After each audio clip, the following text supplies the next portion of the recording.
On se rapproche bientôt de la validation des ETF Spot Ethereum. Alors, ils ont été validés, mais en tout cas, ils sont pas encore disponibles à l'achat et à la vente. Et clairement, le marché est en train d'attendre ça au moment où on a un Bitcoin qui a dépassé, qui a cassé les 60 000 à la baisse et qui est repassé au-dessus. On a eu une accélération baissière, mais Ethereum a plutôt bien résisté. La grande question qu'on va se poser aujourd'hui, c'est à quel point Ethereum est capable de résister. Est-ce qu'on va avoir un sell the news au moment où on va avoir Ethereum Spot l'ETF qui va être lancé, ou est-ce que on va justement passer sur une phase d'accélération, on va avoir de la liquidité qui va se déverser sur Ethereum, et ça va être le sujet de cette vidéo. Bonjour, je suis Cryptoly, je suis entrepreneur, investisseur et trader crypto, et je vais vous donner mon avis sur la situation d'Ethereum. Alors avant tout, on va parler d'Ethereum rapidement. Ethereum, on rappelle que c'est la deuxième plus grosse blockchain, que c'est une blockchain qui a permis la création des smart contracts, qui a permis la notion de finance décentralisée comme on le connaît actuellement. C'est aussi la blockchain qui a créé les NFT, les Soulbound Tokens, qui a créé en fait beaucoup d'éléments qui constituent ce qu'est la blockchain actuellement, et c'est la blockchain la plus utilisée, notamment dans la finance décentralisée, et c'est là où il y a le plus de TVL, Total Value Lock, c'est-à-dire l'argent qui est bloqué sur les différents protocoles. C'est aussi la blockchain qui a été choisie par notre ami BlackRock pour la mise en place de leur projet RWA BUIDL, qui est une tokenisation des bons au trésor américain. Côté, on rappelle qu'Ethereum, c'était en Proof of Work qui sont passés en Proof of Stake, avant on minait de l'Ether, maintenant on stake des Ethers pour gagner de l'Ether et protéger la blockchain, et justement ce passage en Proof of Stake avait entraîné une grosse discussion sur est-ce que Ethereum, oui ou non, était une security, c'est-à-dire comme l'équivalent d'une action, ce qu'on appelle un titre immobilier.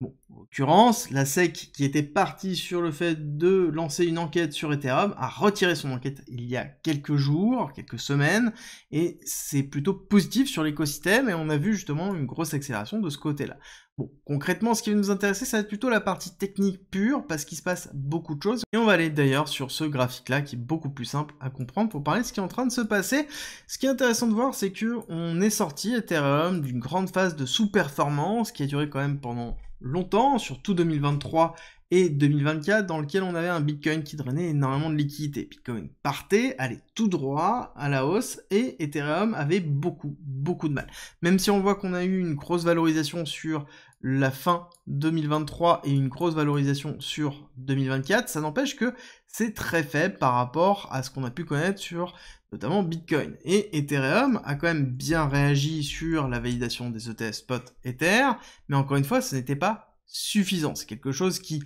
a donné de l'impulsion, mais qui n'était pas suffisant, parce que justement, on a un cadre réglementaire qui est quand même très compliqué aux USA, dans lequel on a toujours la peur de déterminer Ethereum comme étant une securities, dans lequel on va avoir un cadre juridique qui va être, et un cadre réglementaire qui va être très restrictif, dans lequel ça va être très compliqué de pouvoir naviguer. Et c'est pour ça que le fait que la SEC refuse, en tout cas arrête son enquête, est plutôt positif, mais ce n'est pas suffisant. Ce n'est pas pour rien que Consensus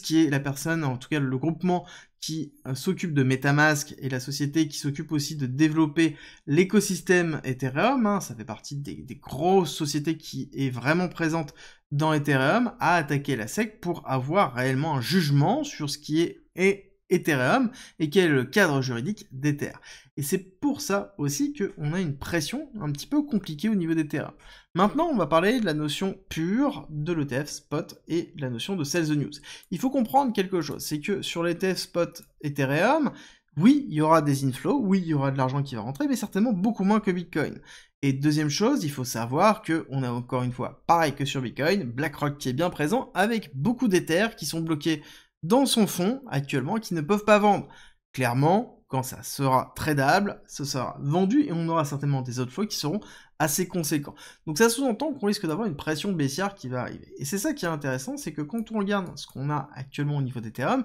qui est beaucoup moins marqué que sur Bitcoin, on a bien une forme de range qui est très fort, sur Ethereum ce n'est pas le cas. Bitcoin est en bas de range actuellement, Ethereum est en milieu de range, ici, et on pourrait se dire si, oui ou non, on ne serait pas dans une forme de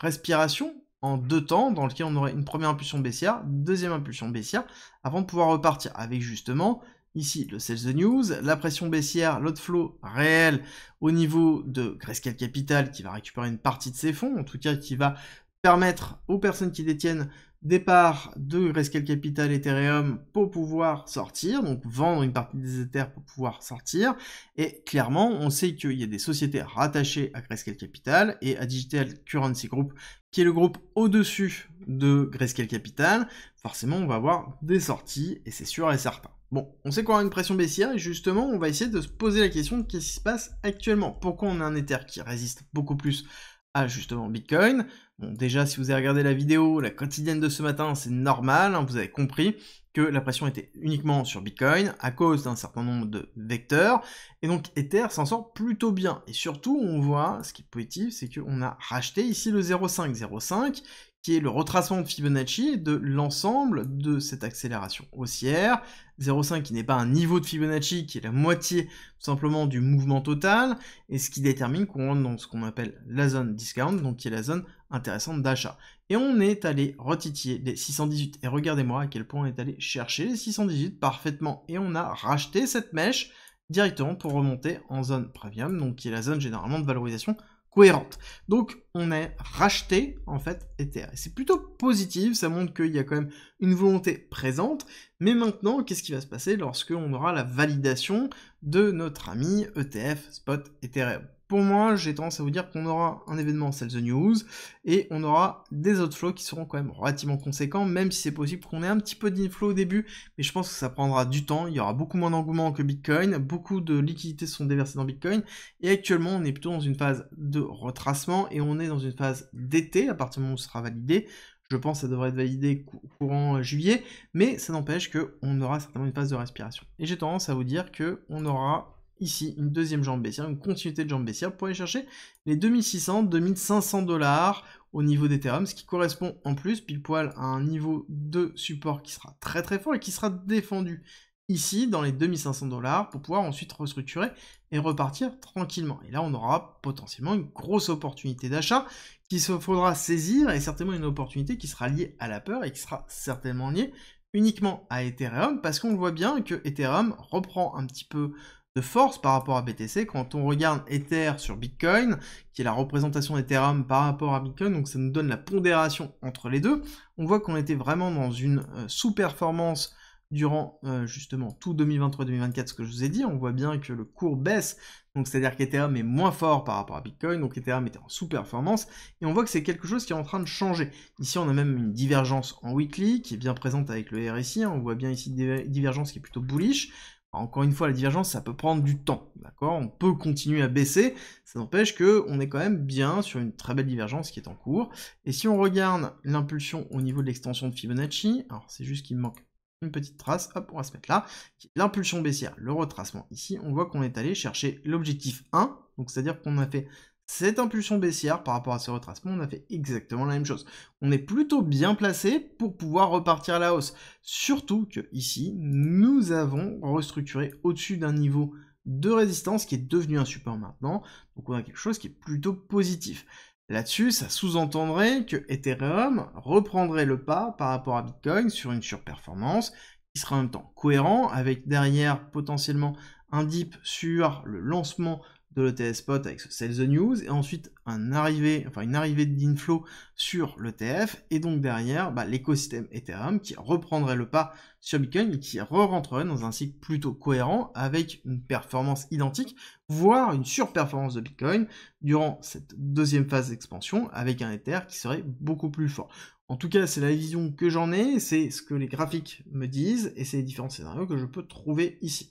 En tout cas, si jamais on a une opportunité d'achat sur Ethereum, il va falloir être capable de pouvoir la saisir, et encore une fois, c'est toujours pareil, il va falloir acheter la peur, et toujours bien comprendre, est-ce que oui ou non on a un niveau d'invalidation, est-ce que oui ou non on a quelque chose de grave qui arrive, sinon c'est tout simplement de la psychologie, et c'est le plus important dans de l'investissement. On ne l'oublie pas, la psychologie, c'est 80% de l'investissement, et c'est ce qui permet justement d'avoir une bonne stratégie, d'appliquer sa stratégie pour laisser la psychologie de côté, et c'est la base de l'investissement. J'espère que cette vidéo vous a aidé, si c'est le cas, n'oubliez pas, partagez, likez et abonnez-vous, et on se retrouve très vite pour une nouvelle vidéo.